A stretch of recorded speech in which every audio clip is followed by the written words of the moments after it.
The moment we take students away from a doorstep, they're ours to protect.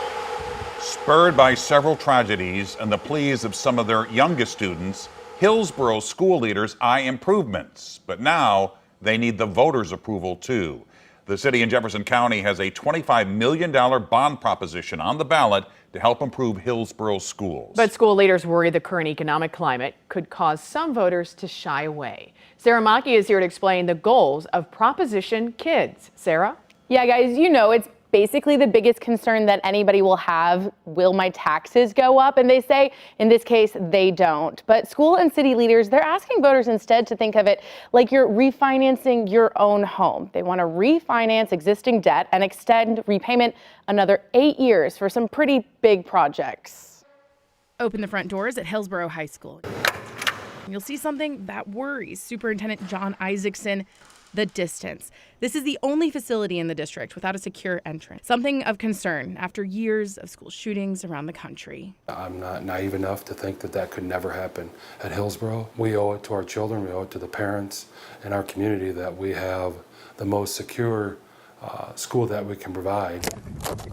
Another tragedy, the death of a 6-year-old Jefferson County student caused by a bus accident in December last year, got them talking here about upgrading cameras on their fleet.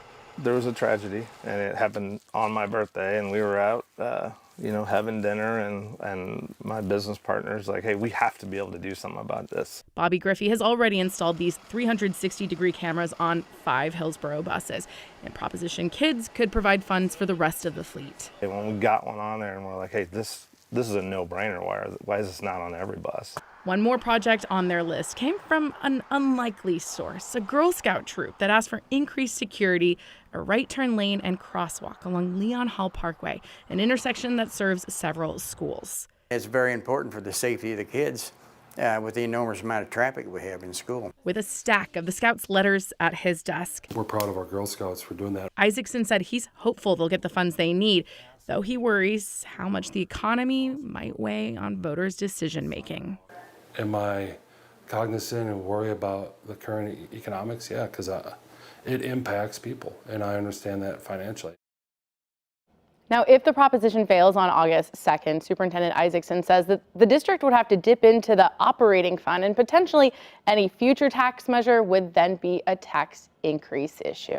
Sarah, thanks. The Missouri